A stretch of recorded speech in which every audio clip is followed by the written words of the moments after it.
Edu. Pero kahit mamaya na mag-asikaso ka muna lang. Okay? Live na? Rolling na. Okay? Okay, good day mga ka-airsoft. Good day mga ka-bigman. Inom lang ako sandali.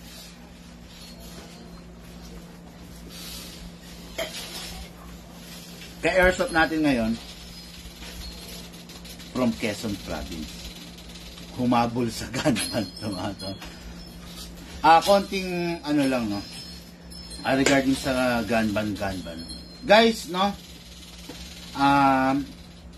Hindi nyo naman dapat ipagkabay yung gunban as well, as long as na yung unit nyo naka-conceal, naka-gun bag, pwede nyo ibiyahe. Pero, hindi ko naman sinasabi na ibiyahe nyo, no?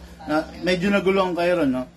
Ibig ko sabihin, kung talagang hindi maiiwasan pagkakataon, kailangan mo magbiyahe, let's say, ita-travel mo yung baril, ililipat mo from one place to another, pwede naman. Basta itago mo lang, i-conceal mo lang. Huwag mo nga hawakan, huwag mong i-display. Okay?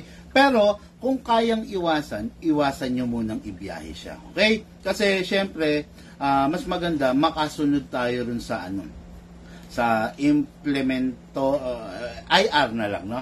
Na binabasa atin ng COMELEC together with the PNP. Okay? Ulitin ko, huwag yung pagkakamalian, hindi ko sinasabing ibiyahe nyo. Kung sakali lang dumating yung pagkakataon na no choice kayo, kailangan nyo maglipat o kailangan nyo i-travel, kailangan nyo ilipat from one place to another yung unit nyo, just make sure na naka-gun bag. No? Hindi pwedeng hawak-hawak nyo or bit-bit nyo. Okay? Ayun. Okay, ngayon, let's review and unbox, no? Unit ng ating ka-airsoft from Dolores, Quezon. Came all the way, pumunta rito sa atin, okay? The M4A1 carbine, napakaganda. Kita nyo? Full metal internals, hard polymer ang body. What good and special about this? Compare sa full metal, okay lang dito kasi bakit? Flexible to. Tapos, hindi siya magagasgas. 10 years from now, kung ano yung nakikita nyo ngayon, ganun pa rin itsura nito. Okay?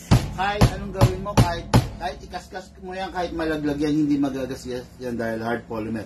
Compare sa mga full metal natin, siyempre konting tumama, nag-chip na yung paint, no? Pero ito, never mangyayari yon dahil hard polymer. Okay? Makikita ninyo, naka-upgrade na rin yan with a suppressor.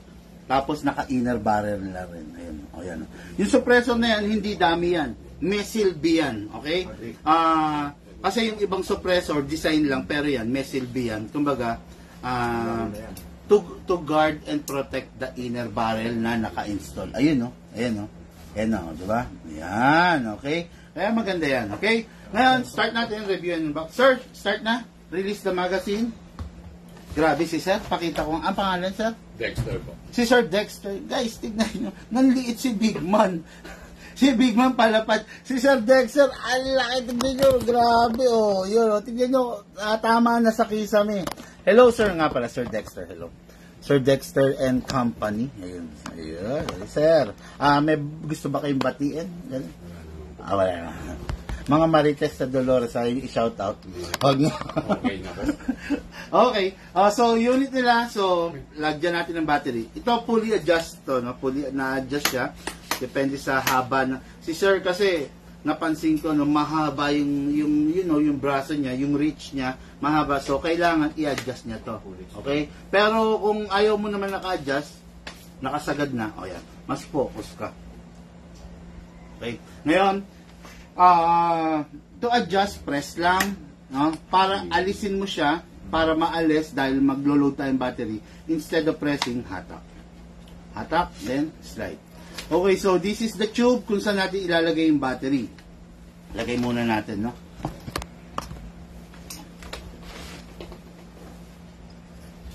Okay. Vince plug pala to. Okay, tayo. So, pahiram muna ako ng battery dyan. Yan yung nakasabit. Then, later on, ipag-convert ko na lang sila. Para lang matesting natin. So, magkano yung mas nyong gano'n? dali yan, sir. Okay, so gamit muna tayo ng DINS plug. Mamaya ipagko-convert na lang natin sila, okay? Ngayon, pasok natin yung battery.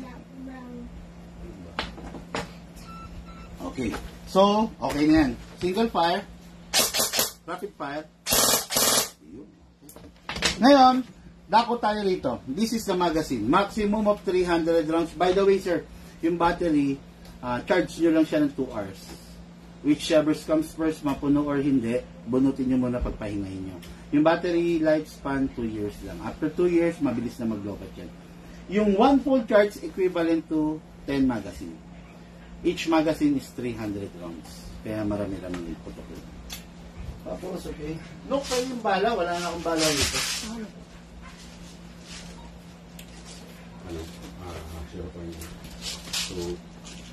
Ano, sir, bibigyan ko kayong bala 0.25. Kasi, ano yan, malalakas yan, sir. Okay, salin muna tayo ng bala, no?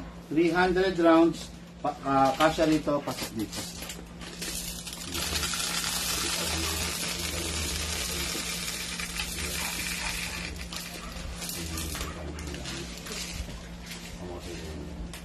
Okay, after that, after na mapuno natin, close na natin.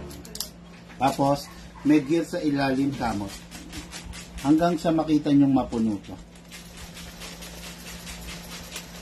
Okay, napuno na. Then, siyempre, magpa-firing na ang ating bossing. Lucas target, ha? Ang gagamit, baby, ikaw din, mag-iingat ka, ha? Always finger out, ha? Finger trigger out. I know. You know it? Okay, that's good. Ayun, little big man, no? Dali. Oh, yun, little big man, okay. Okay. Ang lusog niya, sir, Kasi 7 lang. Yeah, okay. 7 lang nung August 1. Okay. Ngayon, meron ng bala to, magpa-fire na yung ating ka-airsoft. Pasok. Make sure you heard the clicking sound. Make sure na hindi malalaglag. Always, no? Yung unit, stay nyo lang sa safe. Then, ilalagay, pag ipapasa nyo sa mga tao, sila, hayaan nyo sila yung maglagay sa unsafe. Okay? Sir, firing na po. Hindi ko nalalagay ito mamaya na, ha? Test fire mo lang naman. Medyo layo ang konti, sir. Okay. Firing. Grabe lang, sir. Okay, firing.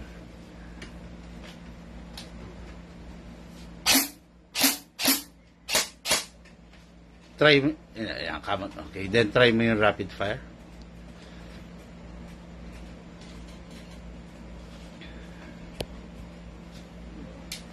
FBI, open up! Okay. Ano to eh? Old airsoft player na rin tama, sir, no? Kaya sanayin na to. Kita mo yung mga formahan, yung mga pagbitbit niya. Kaya alam niya na, no? Okay, every after the game, mga ka-airsoft, release the magazine. Importante ito, no? Then, clear the chamber. Sir, puto ko lang. Okay. Then, after you clear the chamber, you need to rest the spring. Ano yun? Dito. Ilalagay siya sa rapid fire. Press mo na 1 second. Then, single. Then, safe. Yan. Yun yung proper way ng pag-rest ng spring para yung unit mo hindi humina. Hindi ko na na-chrono to, pero chrono nito is nasa around 400 to 420 FPS. So, perfect na perfect panglaro. Panlaro na yan. Yes. Sa inyo na requirement? Open kami kasi jungle eh. O nga pala.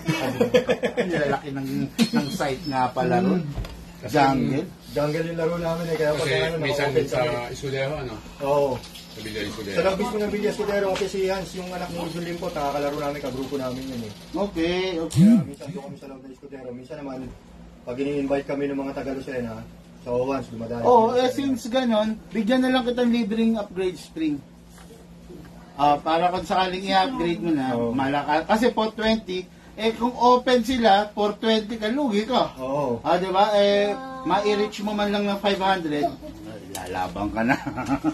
Okay. Okay. Sa akin po kasi, nabali sa tatlo. Yes, sir. Yung Nasaan na? Tinabi mo? tinapon ko na po. Sakit. Paano tinabi mo? Pag ikot kong gano'n, may mahogan dito. Pag talong gano'n nahati sa gitna. Ay. Oh. Dito, saka dito. Kasi pagka jungle, may nakalaro kami ng isa o once. Baril siya ng baril sa akin. Tayo lang akong gano'n, kakamot ako. Yes. Ano? Ginagawa ano nangyari? Kaya, Sabi ko, ako naman. something. Hindi ba may pader yun? Tumakbo siya Wait lang, wait lang anak. Wait lang anak. Wait lang ha. Okay. Yun, paalam mo na. Mga airsoft, mamaya ulit live tayo.